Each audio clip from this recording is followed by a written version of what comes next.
The Sumerians were the first civilization to step out of the Stone Age. They created the first language, cities, schools, and writing.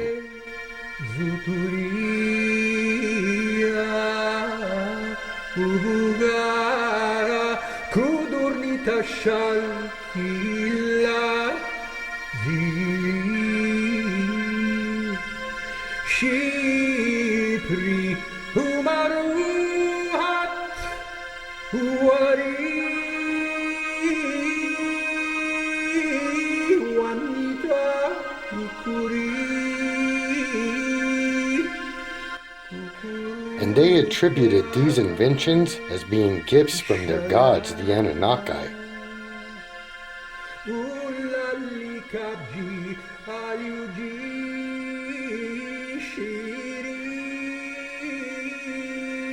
They wrote that the Annunaki first arrived around 450,000 years ago to mine gold from the earth.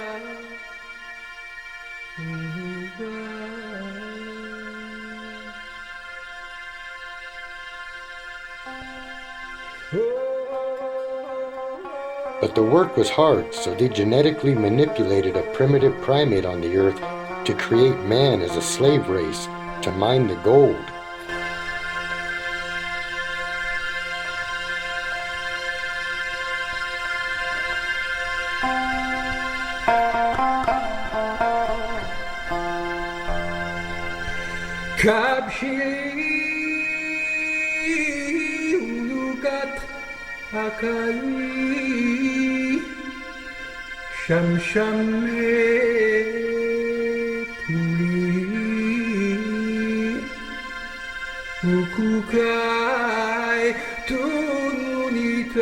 When the Anunnaki exited the earth, they left humanity with the concepts of monarchies, slavery, and gold as a commodity. According to the ancient tablets, the Anunnaki created humans to mine gold. But if the Anunnaki did exist, wouldn't we find more evidence of them across the world? Perhaps we have.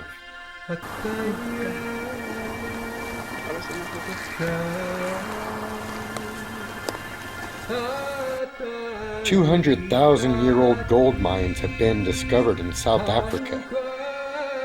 And according to anthropologists, we were quite primitive at that time, so it had to be the Anunnaki.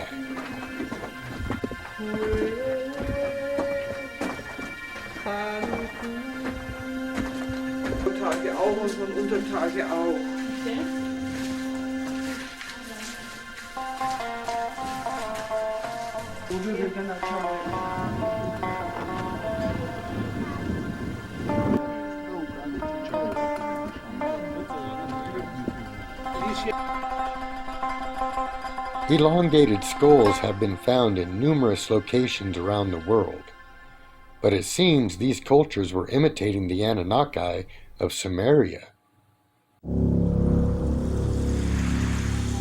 1927. Southeast Iraq. During advanced excavations at the ancient Mesopotamian city of Ur, British archaeologist Leonard Woolley discovers the remains of Queen Puabi.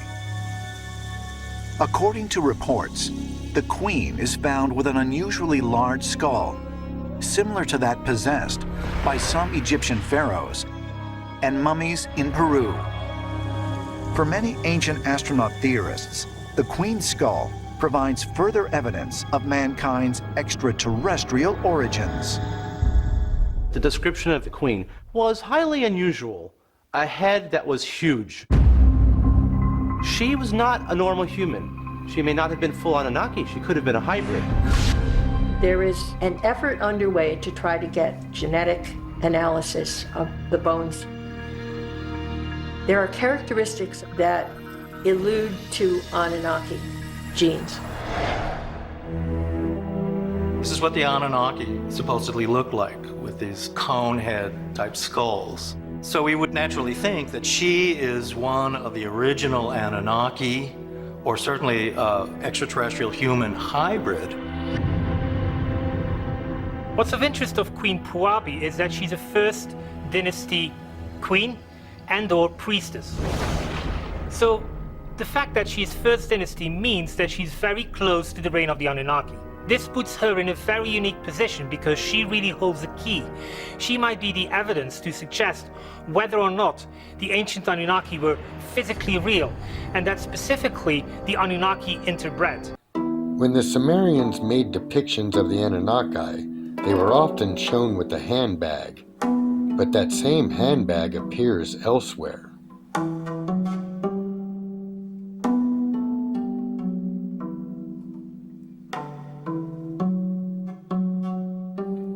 Sumer was humanity's earliest civilization, which was followed by Akkad. After that, the Babylonians came, then Assyria. And Assyrian art features handbags.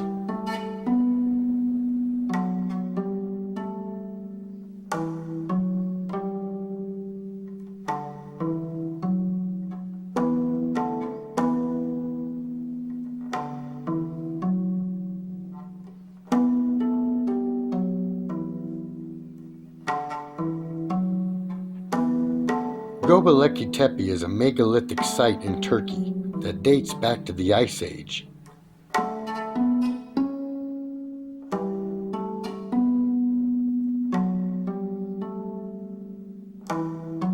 But even here, on Pillar 43, are handbags.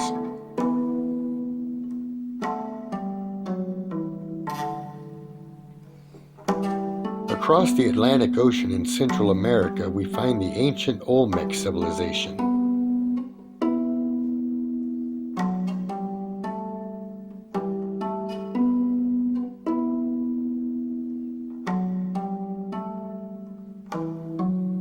And in La Venta, on Monument 19, is a handbag.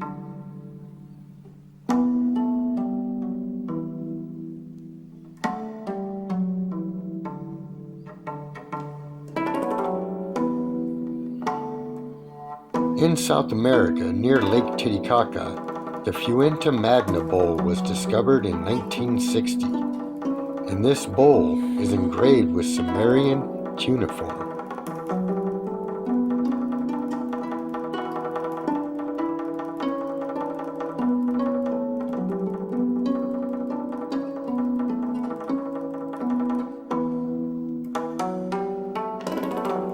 The West Point Museum in the United States possesses an unusual artifact. In the late 1800s, when Chief Joseph surrendered to the cavalry, he carried a small tablet etched with cuneiform writing.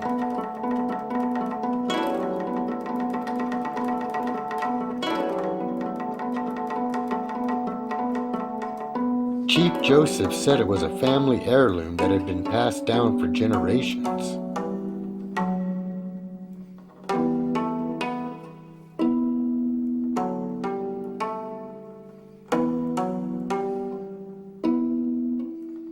Once translated, the small tablet was a receipt for the purchase of livestock in the Sumerian city of Ur in the year 2040 BCE. Finding one tablet in the United States is interesting, but it's not the only one. And then in 1963, Mrs. Hearn, she's near Columbus, Georgia. I don't remember the exact town she was in. Old lady out doing her garden. And lo and behold, up turns a little square cuneiform tablet. Well, It got passed along to the proper authorities, and it too is a receipt for sheep or goats, and it dates at 2042 BC, cuneiform. All this has been the transcribing, the interpretation, all done by professional academics in the universities. So how do you explain that? I don't know what to say, but there it is. It's here in North America, and it's not supposed to be here, but yet it's here.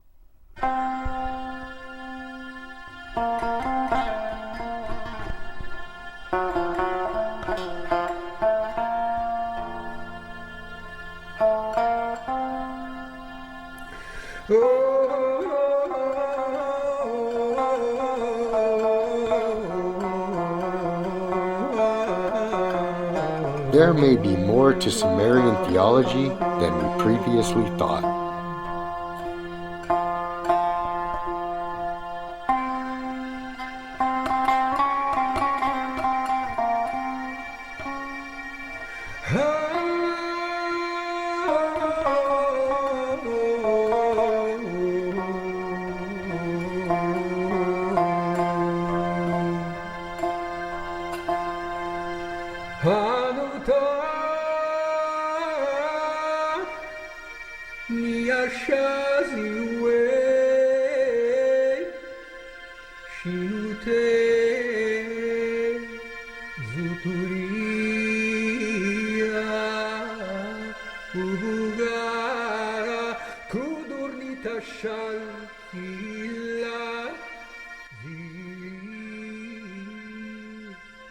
She